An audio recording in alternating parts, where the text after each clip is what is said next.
Si ricompatta in qualche modo il fronte che appoggerebbe il candidato Micari con l'adesione del presidente Crocetta, che ieri, dopo l'incontro avuto con Matteo Renzi a Roma, ha deciso di non ricandidarsi alla presidenza della regione. Crocetta si è preso qualche ora di tempo per parlare con i suoi stretti collaboratori e organizzarsi con delle liste del megafono eventualmente a suo sostegno e in prospettiva futura anche per le elezioni nazionali al Senato, come già fu 5 anni fa. Intanto in Alternativa Popolare si apre già una fronda con diversi parlamentari regionali che non vorrebbero seguire la scelta del centro-sinistra e andare in appoggio a Musumeci.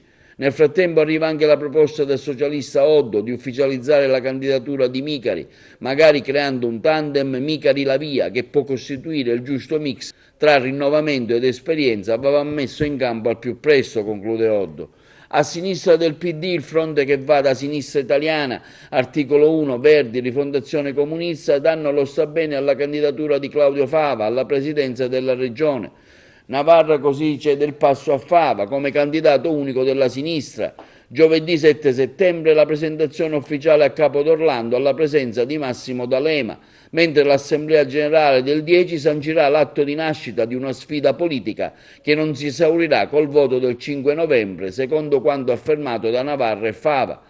Nel frattempo Articolo 1 ribadisce così la sua autonomia dal PD, anche dovuto al fatto del patto che Renzi avrebbe sancito con Angelino Alfano. Noi diciamo che questa è una fase, un momento in cui il centro-sinistra deve proporsi con un'idea chiara, un progetto chiaro che deve avere necessariamente una discontinuità con l'esperienza passata e quindi anche con eventuali alleanze di carattere posticcio. Consideriamo l'alleanza con l'NCD, Alleanza Popolare, non congrua.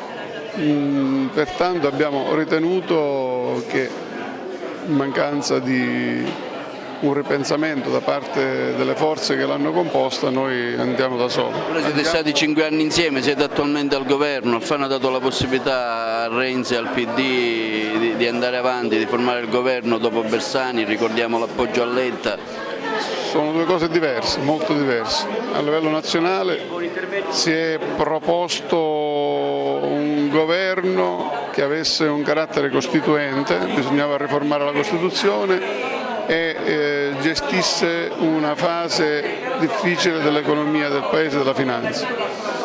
Questo non è in Sicilia noi andiamo al giudizio degli elettori, si va con idee chiare e con progetti chiari e questo è il motivo per cui noi riteniamo che in Sicilia bisogna fare qualcosa di diverso. Avete scelto il candidato, si converge su Fava o cos'altro? La proposta nostra è Fava, noi riteniamo per il tipo di battaglia che stiamo combattendo, riteniamo che sia preferibile la candidatura di Fava.